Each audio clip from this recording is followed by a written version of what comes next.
இயேசு கைது செய்யப்படுவதற்கு முன் நடைபெறுகிறது. கடைசி இராப்போசனத்தின் பின்னர் இயேசு தமது சீடர்களை ஆலிவு மலை அடிவாரத்தில் உள்ள கெத்செமனே தோட்டத்திற்கு அழைத்து செல்கிறார். அங்கு அவர் அவர்களை விழித்திருந்து ஜெபிக்குமாறு கேட்கின்றார். மேலும் தாமாக பிரியாவிடை பெற்று தனியாக ஜெபிக்க செல்கிறார். ஆழ்ந்த துக்கத்தில் இயேசு தேவனிடம் ஜெபிக்கிறார். தந்தையே, சாத்தியமானால் இந்த பானத்தை என்னிடமிருந்து அகற்றிவிடும்.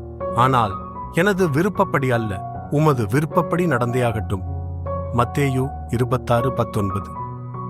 அவருடைய துக்கம் மிக அதிகமாக இருந்ததால் அவரது சுவேதம் இரத்த கண்ணீரைப் போல துளிகளாக விழுகின்றது.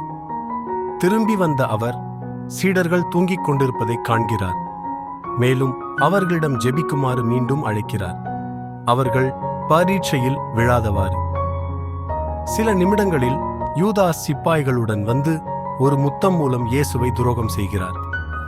இயேசு கைது செய்யப்படுகிறார். ஆனால் அவர் அமைதியாக இருந்து சரணடைகிறார். வேதத்தில் எழுதப்பட்டவை நிறைவேற வேண்டும் என்று கூறுகிறார். இந்த கதை இயேசுவின் மனித இயல்பை காட்டுகிறது. அவர் பயம் மற்றும் துக்கத்துடன் போராடுகிறார். ஆனால் இறுதியில் தேவனின் விருப்பத்துக்கு சரணடைகிறார்.